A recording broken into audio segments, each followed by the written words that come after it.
My name is Megan and I'm 33 years old. I married Julian 4 years ago. And from the very beginning, his mother Eleanor made it clear that my daughter, Zoe, didn't belong in the family the way her real grandchildren did. Zoe was 6 when Julian and I got married, born from a relationship before I met him. And I'd hoped that time would soften Eleanor's coldness toward her. It never did. Every holiday, every family dinner, I watched Eleanor do on Julian's sisters, kids, while barely glancing at Zoe. I told myself it was just an adjustment period. I was wrong. Julian's 40th birthday was supposed to be a celebration. I spent 3 weeks planning it, booking a private room at his favorite restaurant, ordering a custom cake shaped like the vintage guitar he'd always wanted, but never bought himself. Zoe, who is 7 now, had made him a card with glitter, glue that took her 2 nights to finish because she wanted every letter perfect. She was so proud of that card. She held it against her chest the entire car ride to the restaurant, telling me she couldn't wait to see Daddy's face. We arrived early to help set up.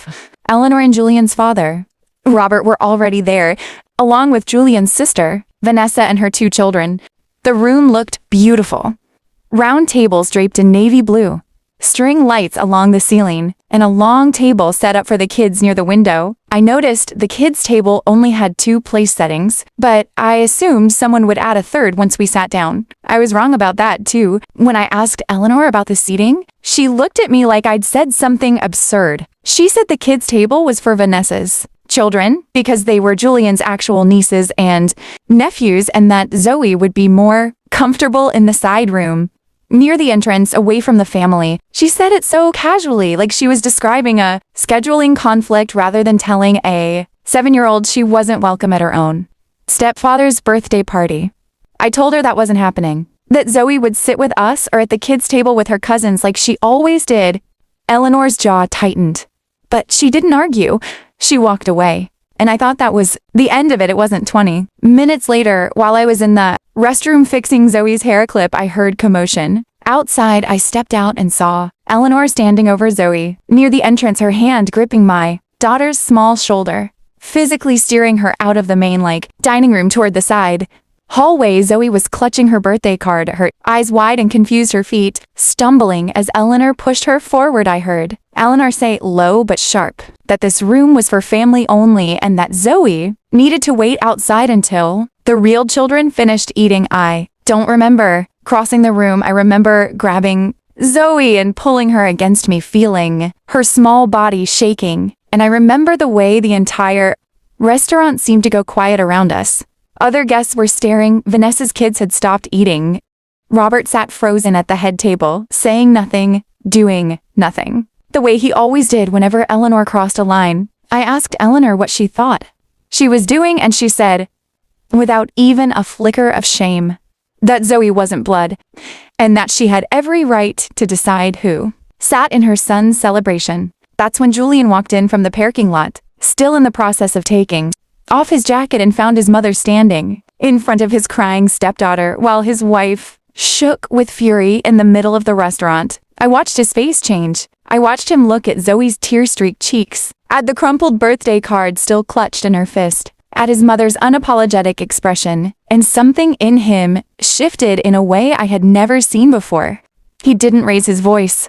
He didn't need to. He walked past his mother without a word, knelt down in front of Zoe, and gently took the card from her hands, smoothing out the creased corner where Eleanor's grip had bent it. Then he stood up, turned to face the entire room, his parents, his sister, every guest who had come to celebrate him, and he said something that made his mother's face go white and his father's fork freeze halfway to his mouth. He said he wanted everyone in that room to hear this clearly because he was only going to say it once. He said that Zoe was his daughter, not by blood, but by every choice that actually mattered. Every school drop-off, every skinned knee he'd bandaged, every bedtime story he'd read in a silly voice until she fell asleep laughing. He said that a person who thought family was only about DNA didn't understand what family meant at all. He looked directly at his mother and told her that if she couldn't treat Zoe with the same love and respect she gave Vanessa's children, then she wouldn't be welcome at any future family event, birthday or otherwise.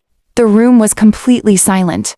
Eleanor opened her mouth to respond, but Julian raised a hand, not unkindly, but firmly, and said he wasn't finished. He turned to his father next and his voice cracked slightly. Not from anger, but from something deeper. Years of disappointment finally surfacing. He asked Robert how many times he had. Sat back and watched his mother humiliate a child without saying a single word in protest. He said silence was its own kind of cruelty and that from now on he expected both of his parents to either accept Zoe fully or step back from their lives entirely.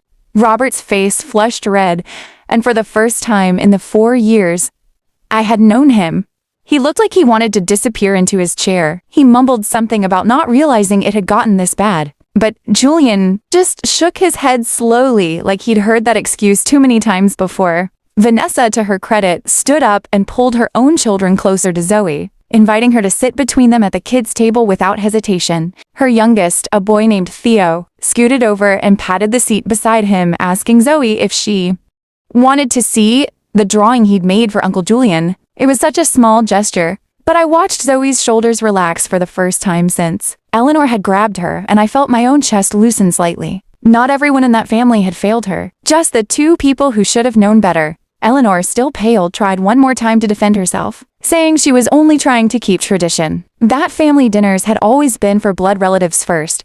Julian cut her off before she could finish, his voice quiet but absolutely unshakable. He told her that tradition wasn't an excuse for cruelty and that he refused to raise Zoe in a family that made her feel like a guest in her own life. He said if Eleanor couldn't understand that, then maybe it was time she spent some real time thinking about what mattered more to her. Being right or being present in her grandchildren's lives. All of them without exception. The rest of the dinner was tense but different.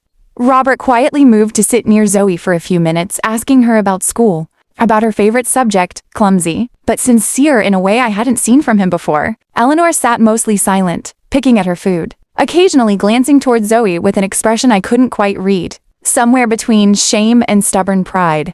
She didn't apologize that night. I didn't expect her to.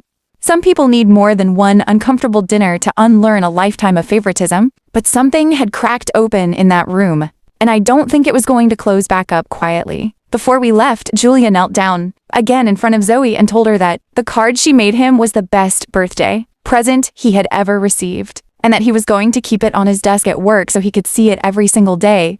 Zoe's whole face lit up, and she wrapped her arms around his neck so tightly he laughed and nearly toppled backward. Watching them together, I felt something settle inside me that had been unsettled for 4 years. A quiet certainty that no matter what Eleanor thought about blood and belonging, Julian had already made his choice and he had made it in front of everyone who needed to hear it. Driving home that night, Zoe fell asleep in the back seat, still holding the wrapping paper from Julian's gift, and Julian reached over and took my hand without saying anything. We didn't need to talk about what happened. It had already been said, clearly, publicly, and permanently. Eleanor may not have transformed overnight, but the family dynamic had shifted in a way that couldn't be undone. My daughter would never again be told to wait outside while someone else's children ate at the table, not while Julian had anything to say about it. And after that night, I believed him completely. If this story moved you the way it moved me too, write it. Please hit subscribe and join our community because we have so many more real, powerful stories like this one coming your way, and you won't want to miss a single